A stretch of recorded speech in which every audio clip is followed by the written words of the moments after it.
제5강 추가 그리기 도구에 대해서 학습을 해보도록 하겠습니다. 자, 처음은 이제 타원을 그리는 일립스 명령어입니다. 단축키는 EL이 되겠습니다.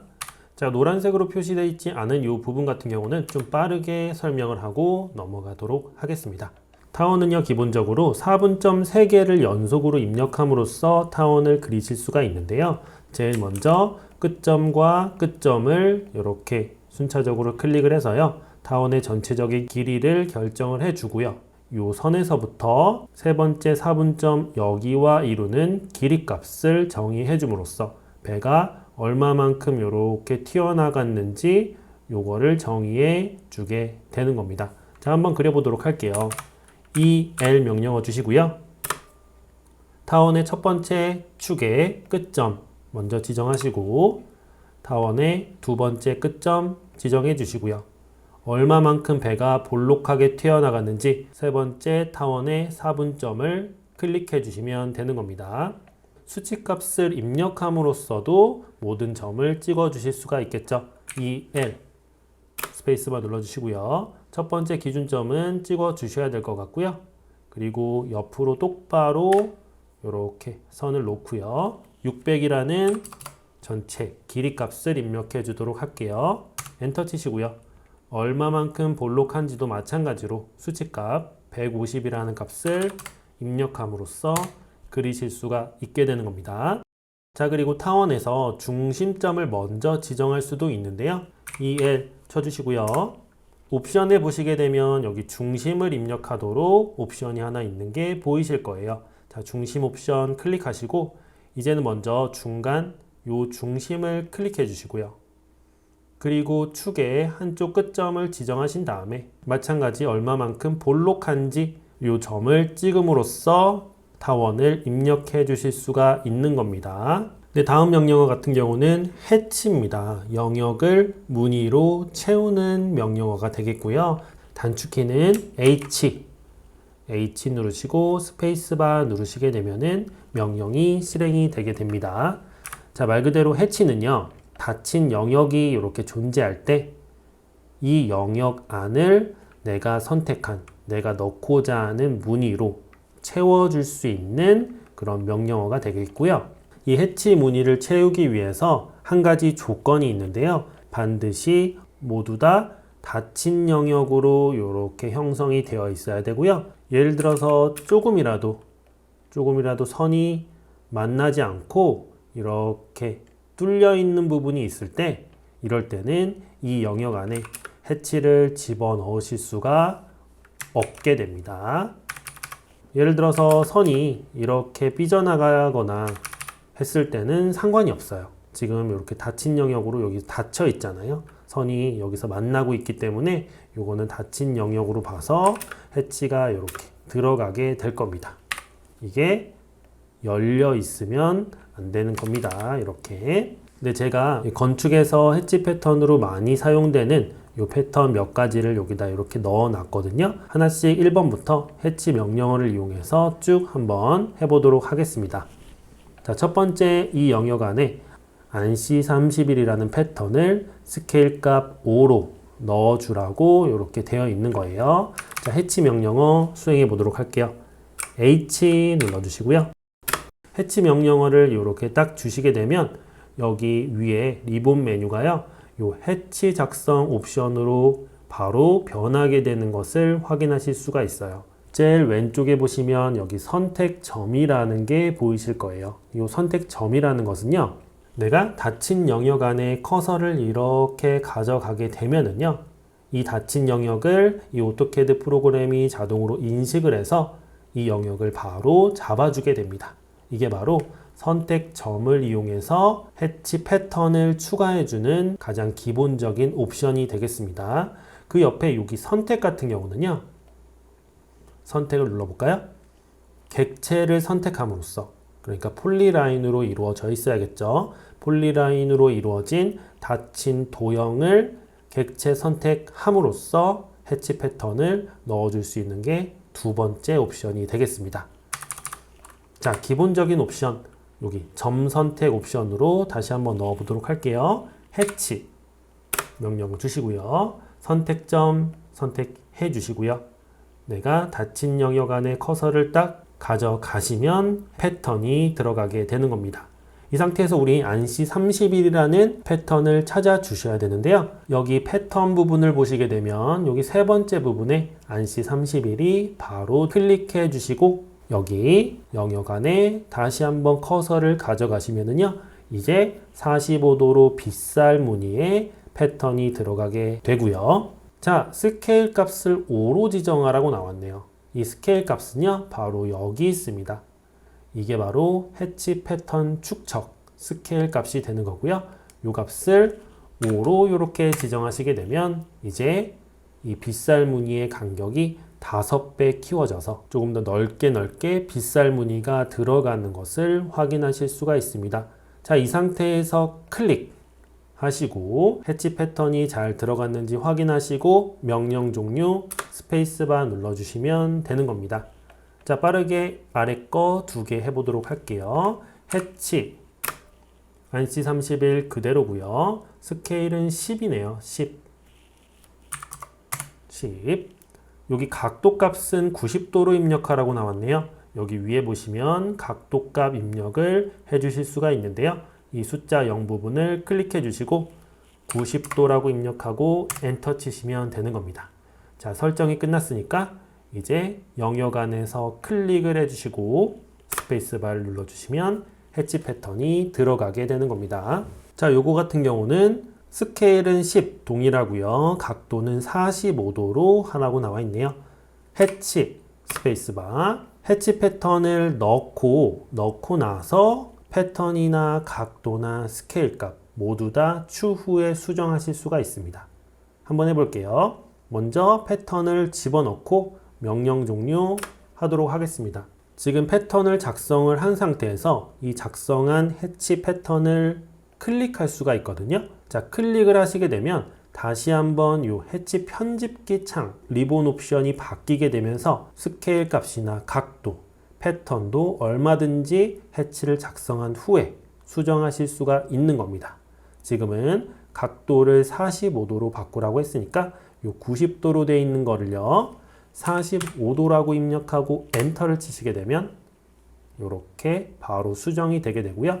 이 상태에서 ESC를 누르거나 해치 편집기 닫기 버튼을 눌러주시면 명령이 종료가 되게 되는 겁니다. 자, 다음 패턴은요. 해치 중에 가장 많이 사용이 되는 솔리드 패턴 넣어보도록 할게요. 자, 해치 명령어 주시고요. 자, 이번에는 제일 첫 번째에 있는 이 솔리드 패턴을 선택하시고요. 이 솔리드 패턴 같은 경우는 전체 면을 다 칠해주는 거기 때문에 스케일과 각도 값 이런 것들은 입력을 하실 수가 없습니다. 자, 이 상태에서 클릭 해주시고 스페이스바 명령 종료. 자, 다음 AR-BRSTD라는 패턴인데요. 요거 같은 경우는 우리 벽돌 쌓기 할 때 벽돌 패턴을 넣어줄 때 많이 사용이 되는 패턴이 되겠습니다. 해치 넣어주시고요. 자, 이번에 BRSTD 찾아야 되는데요. 여기 화살표 눌러서 이렇게 찾으셔도 되고요. 여기 세 번째 전체를 다 펼칠 수 있는 화살표가 있거든요. 이렇게 다 펼치시게 되면 여기 AR-BRSTD 여기 위치에 있네요. 요거 클릭하시고요. 스케일 값 0.5로 지정하시고요. 요 안에 영역에 클릭 스페이스바 명령 종료 해주시면 됩니다. 자, 이번에는 객체 선택과 해치를 먼저 작성한 뒤에 수정을 한번 해보도록 할게요. 해치. 자, 객체 선택 모드로 바꿔주시고 요거를 선택해서 이렇게 해치를 넣어주시고요. 만들어진 해치를 클릭하시고요. 해치 편집기에서 얼스라는 해치 찾아줍니다. 여기 있네요.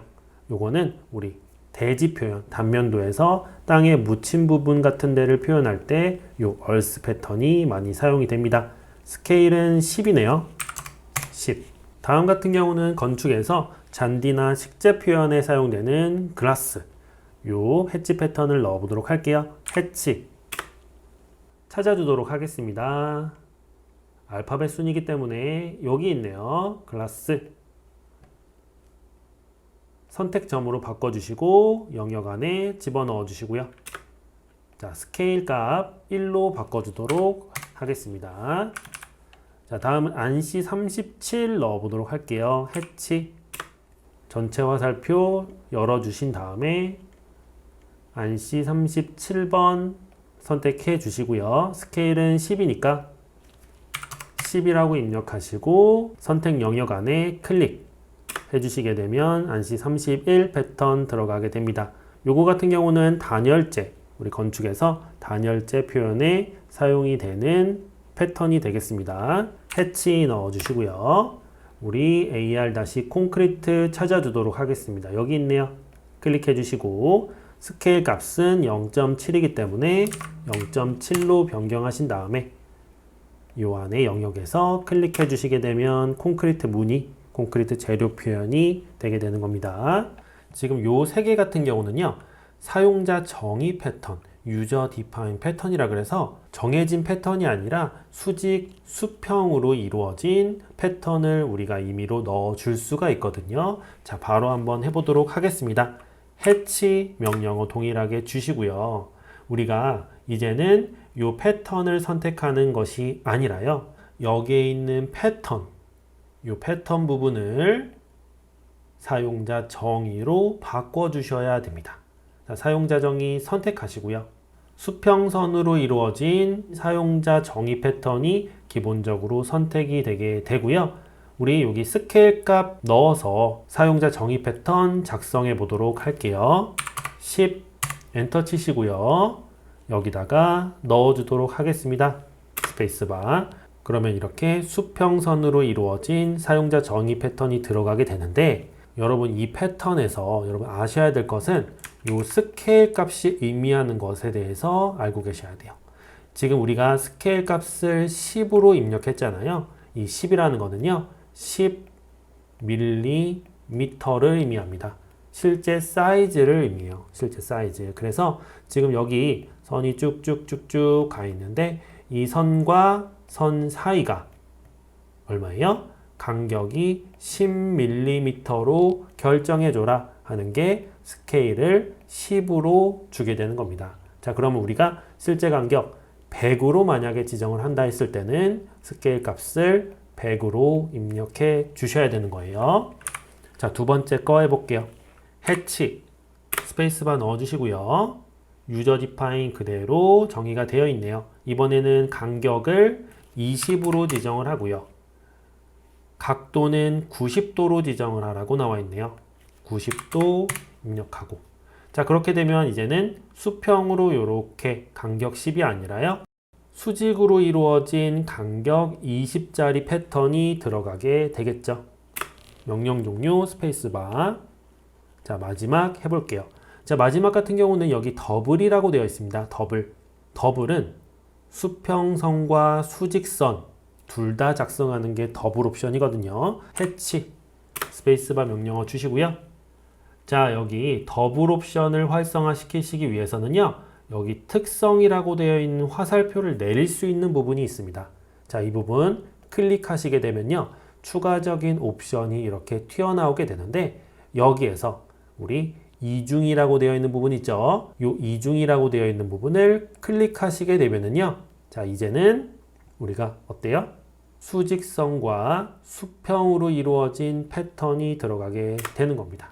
자, 근데 우리는 스케일을 50 값으로 바꿔야 되기 때문에 이미 작성을 해버렸어요. 괜찮습니다. 작성한 패턴 선택하고 스케일은 나중에 얼마든지 바꿀 수가 있다.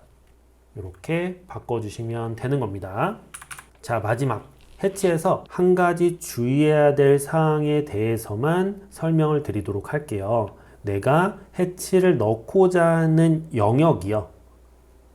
해치를 넣고자 하는 이 영역이 반드시 화면상에 어느 정도는 거의 다 들어와 있어야 됩니다. 자, 예를 들어서 제가 이렇게 화면이 너무 확대가 돼가지고 이 영역이 이렇게 화면상에 들어오지 않은 상태에서 해치 명령어를 이 영역 안에다 선택점을 딱 찍어가지고 작성을 하려고 하면요, 지금 선택 영역을 다 잡지 못하고 이렇게 에러가 나버리는 경우가 있습니다.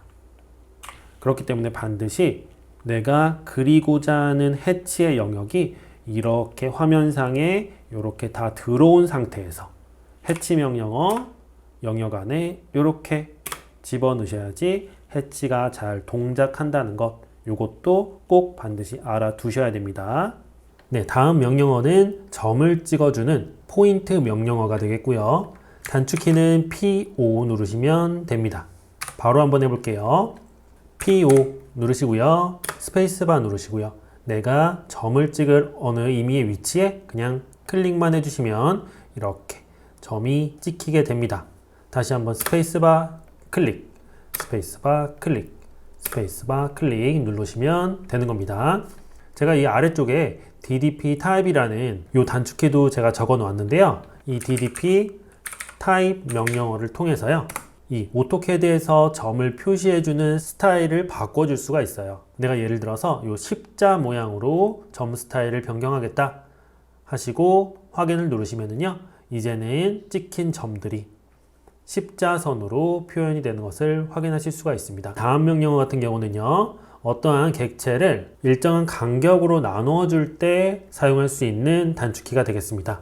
divide 명령어고요. 단축키는 div 하시면 돼요. 자, 여기 800이라는 선을요. 4등분하라고 딱 나와 있네요. 2등분 같은 경우는 중간점이 바로 잡히기 때문에 이 이등분점을 바로 찾아낼 수 있지만 여기에서 여기까지의 중간점은 바로 찾아지지가 않거든요. 그렇기 때문에 이럴 때 사용할 수 있는 명령어가 되겠습니다. div 해볼게요. 객체 선택하시고요. 세그먼트의 개수 지정하셔야 됩니다. 지금은 4등분을 하실 거기 때문에 4라고 입력하시고 스페이스바를 누르시면은요. 지금 여기 점이 이렇게 찍힌 게 확인이 됐을 겁니다. 원본 객체가 실제로 나누어지는 것이 아닌 그 위치에다가 점을 딱 찍어주는 명령어가 되겠습니다. 옆에 것도 한번 해볼게요. div 엔터 누르시고요. 등분할 객체 선택하고 세그먼트의 개수는 6등분이니까요. 6이라고 치시고 엔터를 치시게 되면 이제 여기 보세요. 그 등분점에 포인트점이 각각 찍힌 것을 확인하실 수가 있습니다. 자, 다음 명령어 살펴보도록 하겠습니다. 자, 다음은 속이 빈 점을 찍어주는 도넛 명령어고요. 단축키는 D5가 되겠습니다. 말 그대로 도넛 모양의 이러한 점을 찍어주는 것이 바로 D5 명령어가 되겠고요. 실행하는 방법은 D5 명령어 주시고요. 제일 먼저 이 안쪽 원에 지름값을 지정하고 이 바깥쪽에 지름값을 그 다음에 지정해서 이 안쪽 원과 바깥쪽 원 이 사이를 이렇게 음영으로 처리를 해서 도넛 모양을 만들어주는 명령어가 되겠습니다. 자, 바로 한번 실행해 보도록 할게요. D5 스페이스바. 제일 먼저 내부의 지름을 지정합니다. 안쪽 100, 바깥쪽 200이니까요. 내부 지름은 100이 되겠고요. 바깥쪽 지름은 200이 되겠습니다. 자, 이렇게 되면 내가 원하는 위치에 이렇게 점을 찍어 주실 수가 있게 되는 겁니다. D5 주시고요. 엔터 누르고요. 도넛의 내부 지름 300, 도넛의 외부 지름 400, 엔터. 원하는 지점에 원을 찍어 주시면 되는 겁니다. 이렇게요. 자, 이 도넛 명령어 같은 경우는 우리 계단 같은 거 그릴 때 있죠? 계단을 나중에 우리 그려볼 건데 이 계단 같은 것들을 그리실 때 점을 찍고요. 이쪽으로 이렇게 올라간다. 그리고 화살표. 이런 식으로 계단을 표시할 때가 있습니다. 이럴 때 여기 시작점, 이 시작점에 이 도넛 명령어를 이용해서 점을 보통 찍어주게 되거든요. 자, 혹은 어떠한 객체가 있는데 이 객체에 대한 주석을 달 때 이렇게 지시선을 뽑아서 설명을 적는 경우가 있습니다. 이럴 때 이 지시선이 가리키고 있는 이 객체 부분에 이렇게 이 도넛 명령어로 점을 찍어줘서 표시를 하는 경우가 있죠. 이렇게 계단의 시작점이나 지시선의 시작점에 도넛 명령어로 점을 찍기 위해서는요. 우리 여기 보시면 안쪽 지름값을요. 0으로 지정하시면 이렇게 점 모양으로 이렇게 찍히는 겁니다. 안쪽에는 지름이 0이기 때문에 이렇게 점으로 찍힐 것이고, 바깥쪽에 요 설정된 지름값으로 요 내부를 전체 다 채우게 되니까요. 한번 해보도록 할게요. DO 스페이스바, 도넛의 내부 지름 0이고요. 바깥쪽은 100. 엔터. 그러면 이렇게 점을 찍으실 수가 있게 되는 겁니다. 자, 다음으로 넘어가도록 하겠습니다. 자, 이 다음 명령어 같은 경우는 무한선 그리기 X라인을 한번 해보도록 하겠습니다. 단축키 같은 경우는 XL 치시면 됩니다. 자, 이 무한선 그리기는 옵션이 여러 가지가 존재하기 때문에 한번 그리면서 살펴보도록 하겠습니다. 자, 먼저 XL 명령어 주시고요. 제일 기본 옵션은 두 점을 지정해서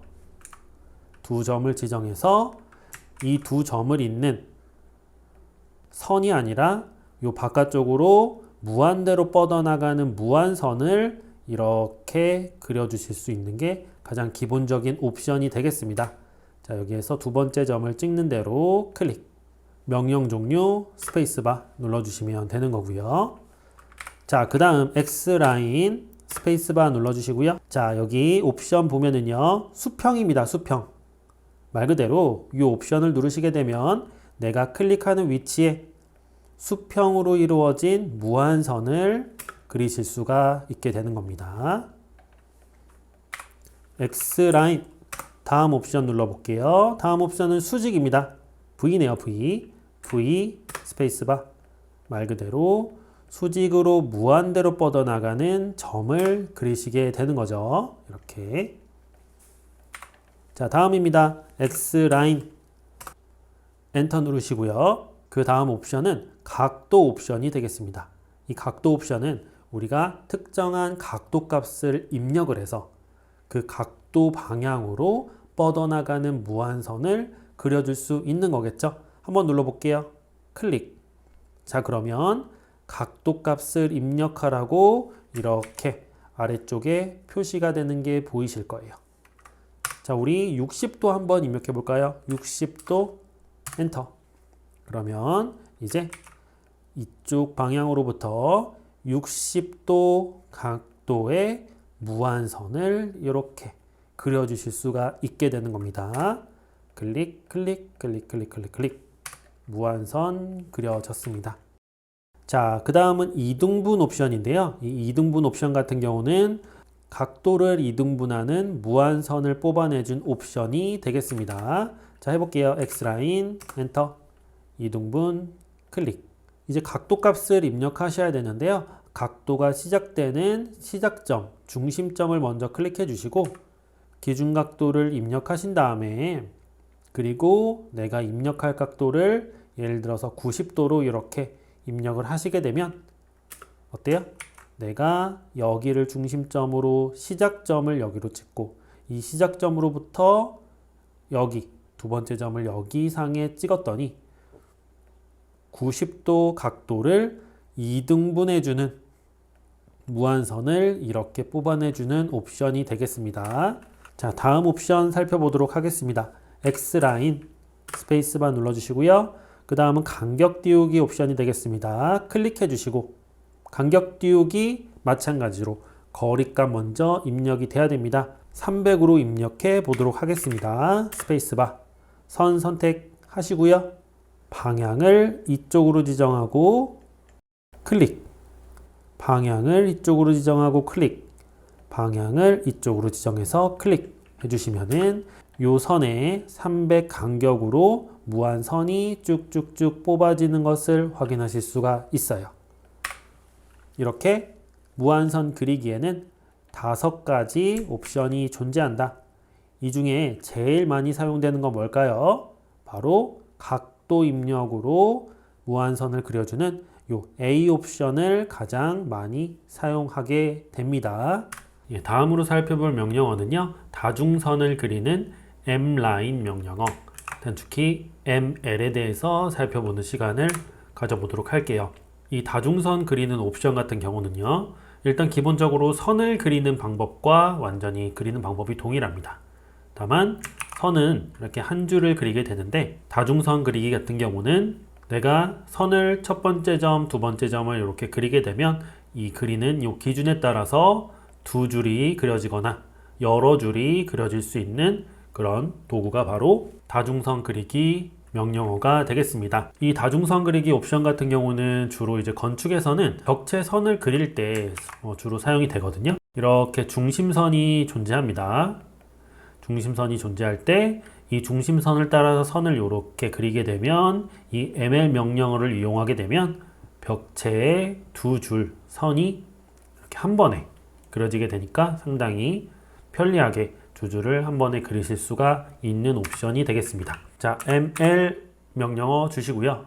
스페이스바. 이 여러 줄 그리는 옵션은 세 가지가 존재합니다. J, 자리 맞추기 옵션과 축척, S, 그리고 마지막으로 스타일을 지정해주는 ST 옵션 세 가지가 존재하는데요. 네, 자리 맞추기 J 한번 클릭해 볼게요. 클릭. 이렇게 클릭하시게 되면 세 가지 옵션이 이렇게 튀어나오게 됩니다. 맨 위, 그리고 0, 그리고 맨 아래. 이렇게 세 가지 옵션이 튀어나오게 되는데, 이 0 같은 경우는 여러분들이 아실 거예요. 내가 그리는 요 선의 그 기준을 벽체 두 줄의 중심에 위치하게 이렇게 오도록 만드는 게 바로 0 옵션이 되겠고요. 자, 맨 위 옵션 같은 경우는 어딜까요? 맨 위니까 왼쪽에서 오른쪽으로 이렇게 선을 그린다고 했을 때 여기 위로 기준을 잡을 때 맨 위 옵션을 선택하시면 되겠고요. 네, 마지막으로 맨 아래는 맨 아래 선으로 이렇게 선을 그리게 되면 두 줄이 이렇게 따라서 그려지게 되는 옵션이 바로 이 맨 아래 옵션이 되겠습니다. 자, 한 번씩 작성해 보도록 할게요. ml 스페이스바. 축척 같은 경우는 제가 임의로 200으로 지정을 해 놓도록 하겠습니다. 자, 제일 먼저 J 자리 맞추기 옵션에서 0을 입력하고 선을 한번 그려보도록 할게요. 클릭. 명령 종료 스페이스바. 어때요? 내가 그리는 요 기준선이 요 벽체 두 줄의 중심에 이렇게 위치하게 하는 것이 바로 0으로 지정하는 옵션이 되겠습니다. ml 스페이스바 J. 이번에는 맨 위로 지정을 해보도록 하겠습니다. T. 클릭하시게 되면 어때요? 내가 그리는 선의 기준이 위에다가 이렇게 선을 이렇게 긋게 되는데, 여기에서 설정한 값으로 200 두께로 두 줄이 그어지는 것을 확인하실 수가 있고요. 자, 마지막으로 ml 스페이스바. 이번에 J 옵션에는 맨 아래로 지정하시고 이렇게 선을 아래로 이렇게 그으시면 어때요? 이제는 내가 여기에서 아래쪽으로 선을 그었더니 요 위로 두 줄이 이렇게 그어지면서 벽체가 만들어지는 것을 확인하실 수가 있습니다. 클릭, 명령 종료, 스페이스바. 네, 다음에 이제 축척 옵션, ml. 여기 축척 옵션 같은 경우는요, 벽체의 두께라고 생각하시면 돼요. 축척의 정확한 의미가 두께 값은 아니지만 여러분들 이 벽체 두 줄 사이의 거리 값이라고 생각하시면은 일단 제일 간단합니다. 지금은 우리가 200이라는 거리 값을 입력을 해놨죠. 요걸 한번 300으로 바꿔볼까요? 축척, 새로운 축척으로 300 입력하시고 엔터를 치시게 되면 이제는 어때요? 여기에서 여기까지의 거리가 300으로 표시가 되는 것을 확인하실 수가 있습니다. 이게 정확한 의미로 거리 값을 의미하는 것은 아닙니다.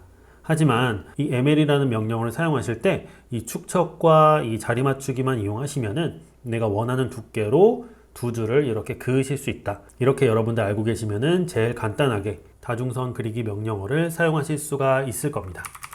자, 그러면 정확한 이 축척의 의미에 대해서 알아보기 위해서 우리 세 번째 옵션인 이 스타일 옵션도 한번 들어가서 쳐보도록 할게요.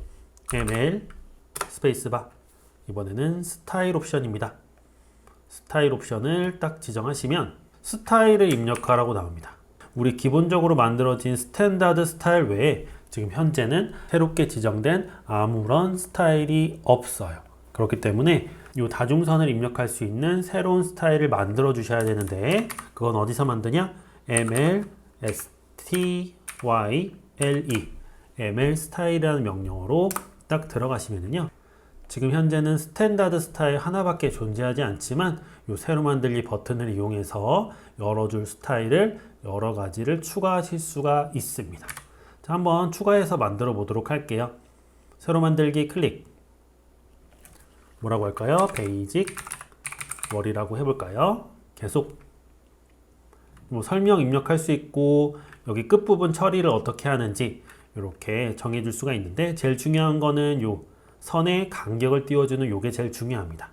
내가 만약에 내가 그리는 기준선에서 양쪽으로 10씩 마이너스 10, 10 이렇게 띄우고 싶다 하시면은요 요 간격 띄우기 값을 10과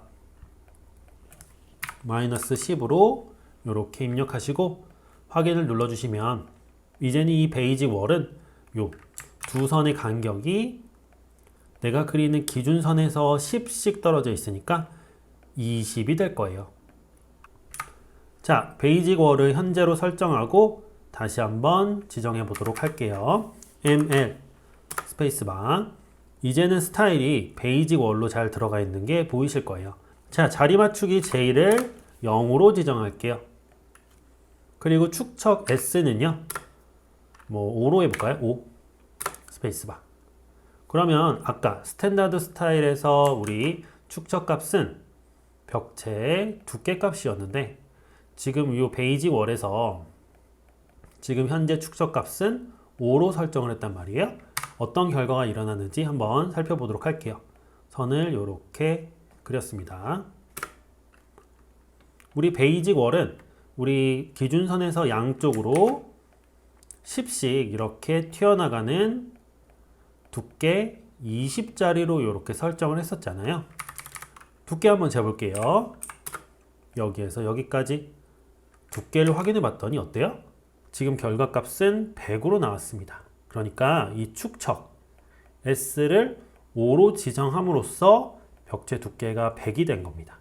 그러니까 이 축척은 얼마나 그 비율로 크게 할 건지 작게 할 건지 그거를 정해주는 건데 결국은 그 스타일에서 설정한 그 벽체 두께 값에 축척 값을 곱한 그 값이 벽체의 두께로 나타나게 된다. 여러분들 이렇게 알고 계시면 됩니다. 근데 제가 처음에 이 축척 옵션을 설명드릴 때 이거는 벽체 두께다. 벽체 두께로 여러분들 생각하시면 된다. 이렇게 제가 말씀을 드렸잖아요. 그건 왜 그러냐면 스탠다드 옵션으로 우리가 진행을 할 거기 때문에 이 스탠다드 옵션 같은 경우는 양쪽으로 기준선에서 0.5 마이너스 0.5 튀어나가는 게 가장 기본 설정이거든요. 그러면 이 두께가 얼마예요? 1인 거잖아요. 1mm. 그렇기 때문에 축척 값을 내가 200으로 설정하게 되면 이 벽체의 두께가 200으로 나오는 거죠. 그렇기 때문에 그냥 기본적인 옵션인 스탠다드 스타일로 놓고 축척을 내가 원하고자 하는 벽체 두께 값으로 설정해서 이 ML 라인을 사용하시면 가장 어렵지 않게 이 다중선 옵션, 다중선 그리기 명령어를 사용하실 수 있다. 이렇게 알고 계시면 좋을 것 같습니다. 다음으로 살펴볼 명령어는요. 한 줄 문자 입력을 할 수 있는 싱글 라인 텍스트, 단축키는 DT에 대해서 살펴보도록 하겠습니다. 네, 말 그대로 이 명령어 같은 경우는 한 줄 문자, 한 줄로 된 문자를 입력하는 그런 명령어가 되겠고요. 이 아래 보시면 멀티라인 텍스트, MT라는 명령어도 있는데 이거 같은 경우는 여러 줄을 한꺼번에 입력할 수 있는 그런 명령어가 되겠습니다. 자, DT 명령어 주시고요. DT 스페이스바. 일단 그리는 방법부터 설명을 쭉 드릴게요. 일단은 어디서 문자를 시작할지를 결정해 주셔야 돼요. 저는 그냥 여기 빈 공간에 문자를 하나 써주기 위해서 빈 공간에 아무데나 문자의 시작점을 클릭해 주시고요. 그 다음에 지정할 것은 문자의 높이 값을 입력해 주셔야 됩니다. 문자의 높이 값은 제가 임의로 100이라고 입력하도록 하겠습니다. 문자의 높이 100. 자, 그 다음에 문자의 회전 각도를 지정하라고 나옵니다. 문자의 회전 각도. 이게 지금 현재는 0으로 되어 있는데 이 0으로 되어 있으면 이 문자가 이렇게 우리가 읽기 편하게 똑바로 써지는 게 바로 0으로 설정하는 겁니다. 보통 0으로 이제 설정이 되기 때문에 스페이스바를 한 번 더 딱 눌러주시면 이렇게 커서가 깜빡깜빡 거려요. 자, 이 상태에서 원하시는 글자를 써줍니다. 건축 클래스. 그리고 이제 명령을 종료하시는 건요, 엔터를 한 번 치시고 다시 한번 엔터를 이렇게 치시면 DT 한 줄 문자 입력이 완료가 되는 거예요. 여러 줄 문자 입력 MT 한번 해보도록 할게요. 자, 여러 줄 문자 입력 멀티라인 텍스트 같은 경우도 이제 DT랑 거의 이제 쓰는 방법이 비슷하긴 한데, 일단 영역을 지정하는 것들이 좀 다르고요. 그리고 문자를 입력했을 때 요 리본 메뉴가 바뀌는 것들이 조금 상이한 부분이 있습니다. 바로 한번 써보도록 하겠습니다. 자, 명령어는 T 입력하셔도 되고요. T 입력하셔도 바로 M 텍스트 들어갈 수가 있고, MT 입력하셔도 바로 M 텍스트 동일하게 입력하실 수가 있습니다. MT 스페이스바 누르시고요. 자, 제일 먼저 문자를 입력할 영역을 지정해 주셔야 돼요. 그래서 이 멀티라인 텍스트, 여러 줄 문자 입력 같은 경우는 어떠한 영역 안에 이렇게 여러 줄의 문자를 설명이나 이런 어떤 주석이나 이런 것들을 달기 위해서 쭉 써주는 거기 때문에 이렇게 영역이 일단은 필요합니다. 이렇게 보여지는 영역이 없더라도 반드시 마우스 커서를 이용해서 반드시 영역을 지정해 주셔야 돼요. 지금은 이렇게 영역이 네모가 이렇게 딱 있기 때문에 저는 여기에서 여기 이렇게 영역을 한번 지정해 보도록 할게요. 자, 이렇게 영역을 지정하시면 바로 커서가 깜빡깜빡 거리면서 여기 문자 편집기가 이렇게 튀어나오는 것을 확인하실 수가 있고요. 이 문자 편집기를 통해서 여러 가지 이 문자의 스타일, 문자의 크기나 문자의 스타일이나 문자의 색상이나 이런 것들을 바로바로 바꾸실 수가 있는 겁니다. 우리 DT 명령어를 하면서 두 가지 옵션이 있었죠. 바로 자리 맞추기 J랑 스타일 S 두 가지 옵션이 있었는데요. 이 자리 맞추기는 이쪽으로 들어가 있습니다.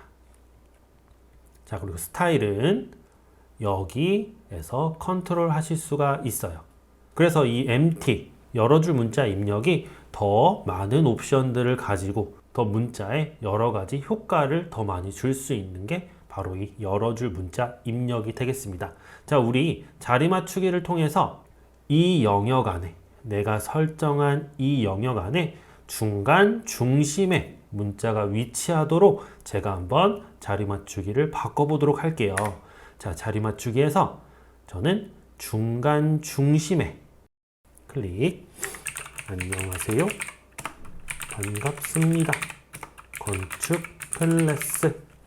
자, 명령을 종료하시려면요, 문서 편집기 닫기를 누르시거나 혹은 영역의 바깥에서 클릭을 한번 해주시면 멀티라인 텍스트, 여러 줄 문자 명령이 종료가 되는 것을 확인하실 수가 있습니다. 자, 이렇게 입력을 하고 나서 내가 만약에 이 글자 크기가 너무 크다 하시면은 이 여러 줄 문자 입력 여기에서 더블 클릭을 딱 해주시면은요, 이렇게 커서를 끌어서 모든 글자를 선택하신 후에 여기 스타일 부분에서 지금 입력되어 있는 이 문자 높이의 이 값을 50으로 입력하시고 엔터를 치시게 되면 이제 중간 중심에 50 글자 높이, 50mm 글자 높이로 변경되는 것을 확인하실 수가 있습니다.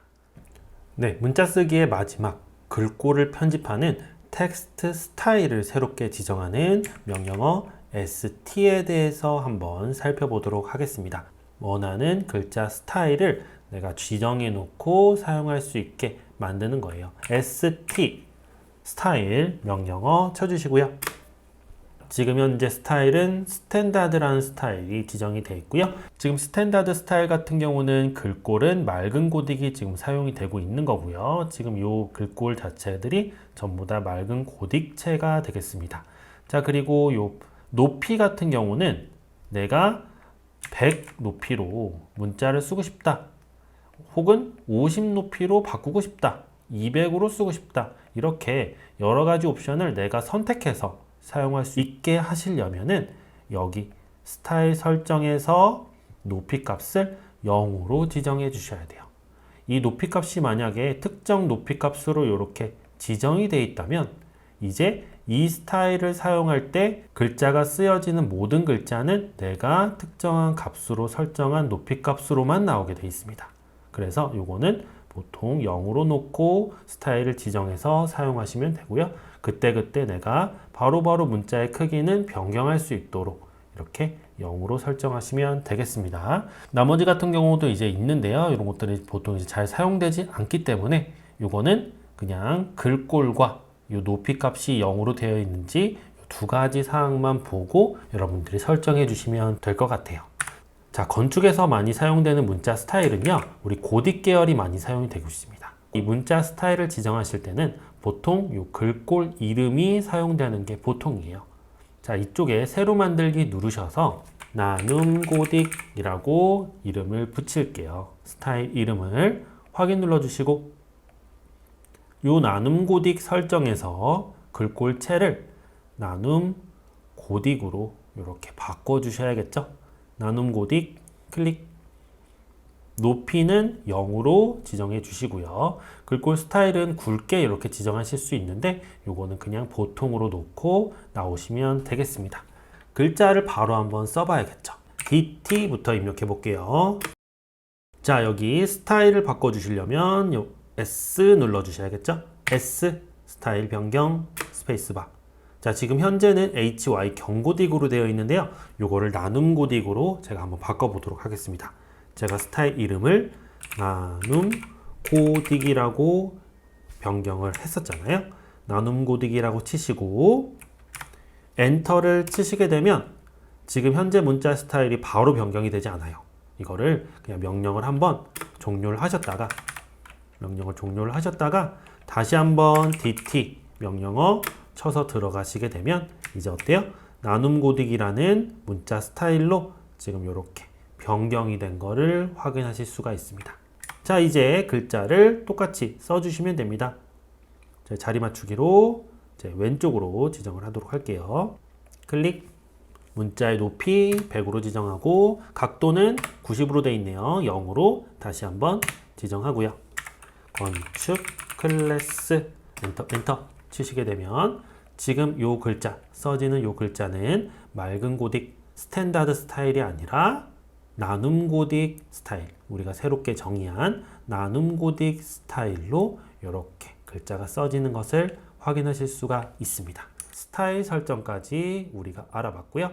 이 스타일 설정은 이 CAD 프로그램에 새롭게 글꼴을 추가해서 우리가 설정해 놓을 수 있고, 이 스타일 설정은 결국에 멀티라인 텍스트와 싱글라인 텍스트에 영향을 주게 되는 거겠죠. 자, 다음으로 넘어가도록 하겠습니다. 네, 다음으로 우리가 살펴볼 명령어는요, 치수를 입력하는 데 관계가 되는 요 5가지 DLI부터 디멘전 스타일 D 명령어까지 요 5가지 스타일을 좀 빠르게 좀 살펴보도록 하겠습니다. 제가 노란색으로 이렇게 표시해 놓은 것이 중요한 부분이라고 말씀을 드렸잖아요. 요 선형 치수 입력 부분과 요 치수 스타일 설정, 요 2가지 명령어는 여러분들이 좀 기억을 해 주셨으면 좋겠고요. 요거 같은 경우는 우리가 요 주석 리본 메뉴를 통해서 좀 빠르게 단축키를 이용하지 않고도 그릴 수 있기 때문에 단축키가 어려우시다면 굳이 외우지 않으셔도 되는 단축키가 되겠습니다. 자, DLI 선형 치수 입력부터 한번 해보도록 할게요. DLI 쳐주시고 스페이스바. 치수를 입력할 첫 번째 점과 두 번째 점을 순차적으로 일단 클릭해 주시면 됩니다. 여기서부터 여기까지를 치수선으로 뽑아내줘라. 그리고 치수선의 위치를 커서가 위치하는 곳에서 대략적으로 찍어주시면 이렇게 치수선이 입력이 되게 되는 겁니다. 자, 이렇게 경사진 곳에 선형 치수도 한번 입력을 해보도록 할게요. DLI 엔터 쳐주시고요. 여기에서 여기까지의 치수선을 뽑아내 주는데 어때요? 여기에서 여기까지의 거리를 이 선과 평행한 거리를 이렇게 찍어주는 것이 아니라 Y축의 수직거리 혹은 X축의 수평거리 값을 치수선으로 뽑아내주는 옵션이 바로 선형치수 옵션이 되는 겁니다. 자, 여기에 하나 DLI 여기서부터 여기까지 치수선을 뽑아내주는데 X축으로 얼마만큼 떨어져 있는지 이런 식으로 치수선을 입력하실 수가 있게 되는 겁니다. 자, 그러면 이쪽에서 이쪽까지 이 선의 실제 길이를 정렬로 이렇게 치수선을 뽑아내 줄 때는 어떤 명령어를 이용하냐? 바로 DAL, dim align이라는 명령어를 이용하시면 되는데요. 단축키를 외우시지 마시고 그냥 주석 탭에 가셔서 여기 선형으로 되어 있는 기본 이 옵션을 정렬로 화살표를 내리셔서 바꾸신 다음에 여기에서 여기까지 클릭하시고 이제는 실제 길이를 표현할 수 있는 정렬 치수선으로도 이렇게 뽑아내 줄 수가 있게 되는 겁니다. 자, 다음 옵션 같은 경우는요. 연속해서 치수를 입력할 때 쓸 수 있는 옵션이거든요. 자, 한번 해보도록 할게요. 자, 이거를 여기서 여기까지 치수선을 한번 뽑아내 주려면 DLI 여기서 여기까지 한번 여기서 여기까지 한번 이렇게 한번 이렇게 5번을 행해 줘야 되는데 이 과정을 조금 더 간편하게 만들어 주는 게 바로 연속 치수 입력 dim continue가 되겠습니다. 자, 이거는 여기에 있습니다. 주석 리본 메뉴에 연속 이게 바로 요 연속 치수 입력이 되는 거예요. 자, 한번 해보도록 할게요. 자, 연속을 딱 눌러주시면 내가 최종적으로 치수선을 뽑았던 것에서부터 그 다음 점을 찍으라고 이렇게 나오게 되는 거거든요. 찍고 계속해서 연속적으로 점을 찍을 수가 있게 되는 겁니다. 근데 나는 여기가 아니라 나는 여기서부터 다시 한번 이거를 찍고 싶어요. DCO 쳐주시고요. 여기서부터 되는 거를 제가 특정한 치수를 선택함으로써 거기에서 다시 시작할 수가 있는 겁니다. 선택이라는 옵션 보이실 거예요. 선택 클릭하시고 기존의 치수선을 선택한다 하더라도 이렇게 치수선을 연속해서 그려나가실 수가 있게 되는 겁니다. 한꺼번에 치수 입력을 하는 QDIM, QuickDIM. 자, 요건 어디 있냐면요. 여기 있습니다. 빠른 작업이라고 되어 있는 이 부분이 바로 QDIM, 한꺼번에 치수를 입력해주는 옵션이 되겠습니다. 클릭해 주시고요. 자, 여기 객체가 6개가 존재하는데 이 객체를 선택을 하게 되면 이 객체의 각 지점들이 CAD가 인식을 바로 하게 됩니다. 보통 이제 크로스 선택으로 중심선을 이렇게 잡으시면 되는 거고요. 이렇게 6개의 객체를 전부 다 선택한 후에 스페이스바를 누르시고 내가 치수선을 놓고자 하는 위치에 이렇게 딱 클릭을 하시면 선택한 객체들의 모든 그 지점을 자동으로 인식해서 한꺼번에 선형 치수선을 뽑아내 줄 수 있는 옵션이 바로 빠른 치수 QDIM이 되겠습니다. 자, 이렇게 치수선을 그릴 수 있는 4개의 명령어에 대해서 우리가 살펴봤는데요. 이 치수선은 여기 보시면 이렇게 글자가 큰 게 있고 글자가 작은 게 있고 이 치수선의 색깔도 이렇게 다르잖아요.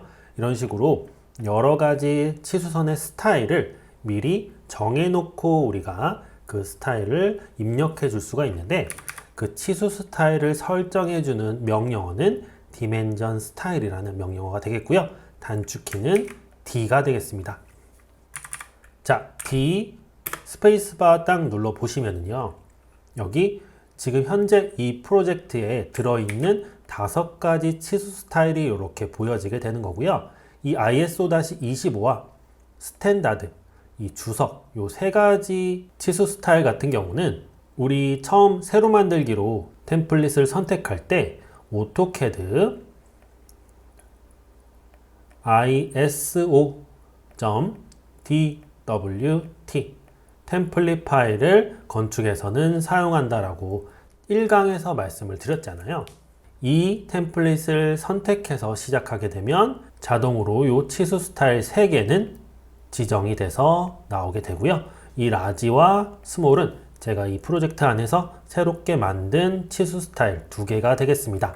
자, 그러면 새로 만들기 버튼으로 새롭게 파일 하나 시작해서 치수 스타일을 한번 만들어 보도록 할게요. 자, 새로 만들기 누르시고 템플릿을 오토캐드 ISO 선택하시고 열기를 누르시게 되면 새롭게 파일이 시작되죠. 여기에서 디멘전 스타일에서 새롭게 스타일을 지정해 보도록 하겠습니다. 자, 보통 새롭게 치수 스타일을 만드실 때는요, 이 오토캐드 ISO 템플릿 안에 있는 ISO-25라는 이 치수 스타일을 선택하고 새로 만들기를 시작하게 됩니다. 자, 선택하신 상태에서 새로 만들기를 딱 누르시게 되면요, 이제 새롭게 스타일을 지정할 때 어떤 스타일을 시작으로 지정할 건지를 정하는 건데, 내가 이걸 선택했기 때문에 ISO-25라는 스타일을 기본 설정으로 바꾸시게 되는 겁니다. 자, 이름 지정할게요. 이름은 제가 임의로 건축 클래스라고 이름을 지정하도록 하겠습니다. 계속 눌러주시고요. 자, 그러면 새 치수 스타일 창이 하나 이렇게 뜨게 되고요. 자, 제일 먼저 여기 기호 및 화살표를 살펴보고 선으로 넘어가 주도록 하겠습니다. 자, 기호 및 화살표는요, 우리 치수선이 이렇게 있고 여기 이제 길이 값이 입력이 될 건데, 이 치수선의 요 끝점의 스타일을 어떤 걸로 지정할지 정해줄 수 있는 것입니다. 지금 현재는 이렇게 닫고 체험으로 되어 있죠. 닫고 체험은 이렇게 화살표가 색칠이 되어 있는 요 모양인데, 건축에서는 보통 이렇게 동그라미 점을 찍거나 아니면은 이렇게 대각선으로 표시되는 이러한 건축 치수를 많이 사용하게 됩니다. 화살표는 그렇게 많이 사용하진 않으니까요. 이 모양을 작은 점으로 바꿔보도록 할게요. 작은 점으로 여기 있죠. 클릭해 주시고 지시선도 작은 점으로 바꿔주도록 하겠습니다. 클릭. 자, 그리고 이 화살 촉의 크기를 지정하셔야 되는데요. 요 2.5 같은 경우는 건축에서는 너무 작기 때문에, 건축은 단위가 크잖아요. 방도 3m에 2m 이렇기 때문에 2.5mm는 너무 작기 때문에 임의로 제가 100 크기로 입력을 하도록 할 거고요. 자, 선으로 가주시면 여기 치수선과 치수 보조선으로 두 가지 영역으로 나눠져 있는 것을 살펴볼 수가 있습니다. 이 치수선 같은 경우는 어떤 걸 의미하냐면요, 우리 실제로 요 문자가 쓰여지는 요 실제 길이를 표현해주는 여기 이 부분이 치수선을 의미하고요.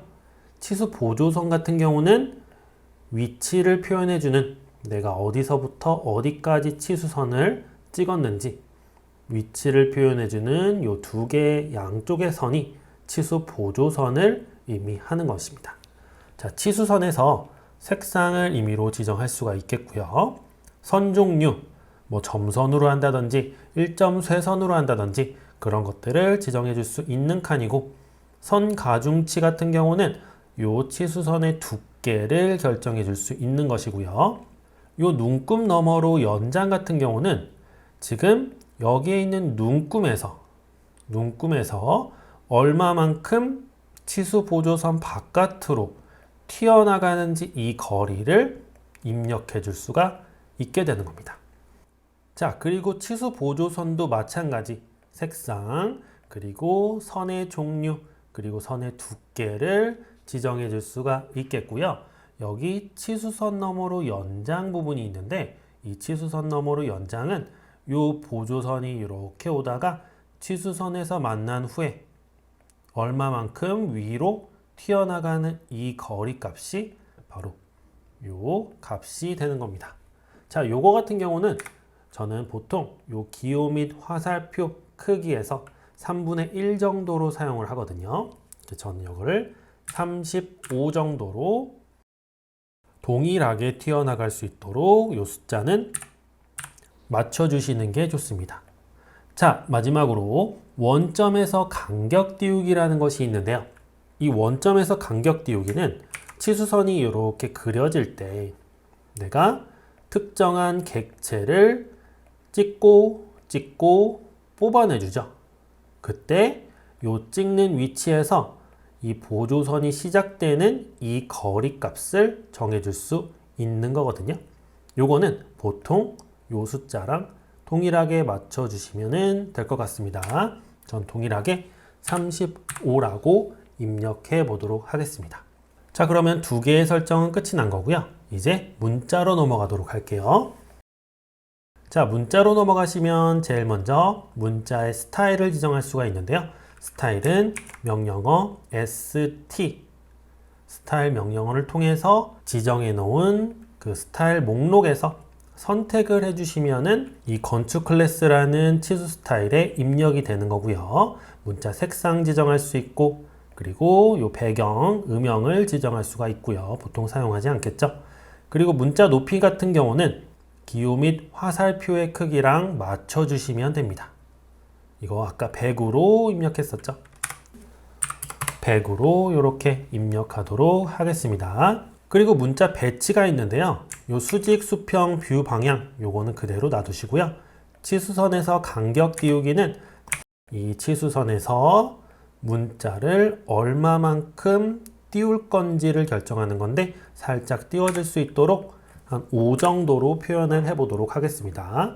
자, 문자의 정렬 같은 경우는 치수선에 이렇게 똑바로 정렬될 수 있도록 요 옵션 선택해 주시면 되고요. 마찬가지로 ISO 표준 같은 경우도 정렬이 되니까 둘 중에 하나를 사용하시면 되겠습니다. 전 ISO 표준으로 설정하도록 할게요.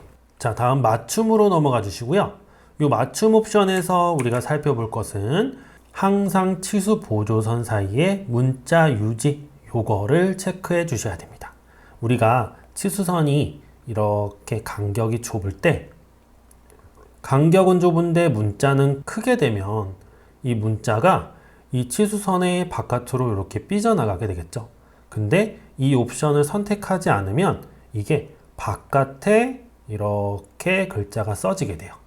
그래서 바깥으로 이만큼 삐져나간다 하더라도 치수 보조선 사이 중간에 항상 문자가 이렇게 위치할 수 있게끔 이 옵션을 체크를 해주시고요. 그리고 이쪽에 전체 축척 사용 부분이 있는데요. 지금 현재는 우리는 1로 놔둘 겁니다. 이 축척 사용 값을 이용해서 우리가 일정한 비율로 이 만들어 놓은 이 치수선을 크게 하거나 작게 하거나 이렇게 만드실 수가 있는 거거든요.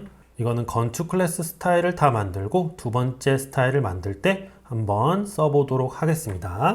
자, 다음으로 1차 단위 체크하고요.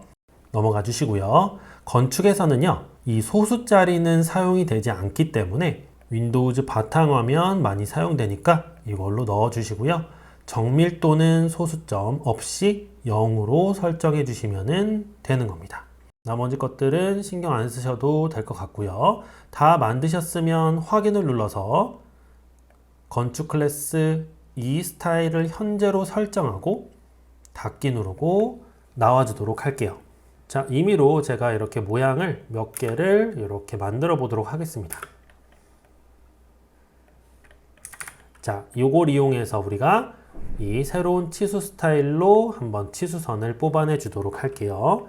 DLI, 자, 선형 치수 입력으로 이렇게 하나, 이렇게 둘, DCO 바로 이렇게 입력하실 수도 있고요. 자, 다시 DLI 입력하시고 여기에서 여기까지 이렇게 DCO 두 번째 점만 딱 찍어주면 간단하게 입력이 되겠죠. 자, 그러면 우리가 설정한 스타일 어때요? 문자 크기나 점의 크기, 그리고 요 지시선에서 얼마만큼 튀어나가는지, 그리고 원점에서 얼마만큼 간격이 띄워지는지 이런 것들이 설정된 것을 확인할 수가 있습니다.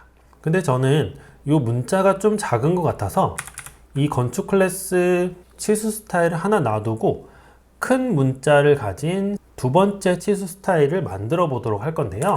다시 한번 D 스페이스바 입력해 주시고요. 건축 클래스를 사용해서 만들게요.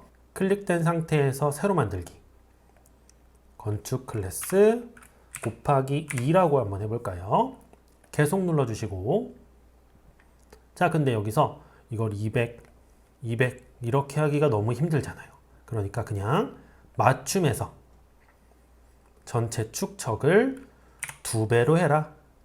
그리고 확인을 눌러주시면 건축 클래스의 모든 치수값들이 2배로 설정이 될 겁니다. 건축 클래스 곱하기 2를 현재로 설정하고 닫기 눌러서 한번 그려보도록 할게요. DLI. 자, 여기에서 여기까지. 여기에서 여기까지. DLI. 여기에서 여기까지. 여기에서 여기까지. 여기에서 여기까지. 이렇게. 자, 어때요? 전체 축척 사용을 이용해서 만들어 놓은 요 치수를 그냥 바로 모든 것들을 2배로 키우니까 더 큰 글자, 더 큰 점을 가진 치수 스타일을 바로 얻으실 수가 있게 되는 거죠. 자, 여기까지 해서 치수에 관련된 명령어 5가지를 살펴보았습니다. 네, 다음으로 살펴볼 명령어는요. 블록을 만들어서 사용할 수 있는 create 블록. 단축키는 B를 입력하시면 블록을 만드실 수가 있게 되는 겁니다. 싱크대 모양이 이렇게 보이실 거예요. 이 싱크대 모양을 블록으로 지정을 해놓고 도면을 그리다가 이 싱크대가 필요한 곳에 블록을 바로바로 꺼내서 사용을 하시게 되면 일일이 이 선을 다 그리지 않더라도 바로 싱크대를 평면도상에 배치를 하실 수가 있게 되는 거죠.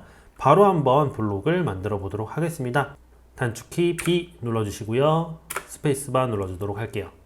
제일 먼저 이 블록의 이름을 정의를 해줘야 되는데 지금 싱크대 모양이기 때문에 이름을 싱크대라고 지어주도록 하겠습니다.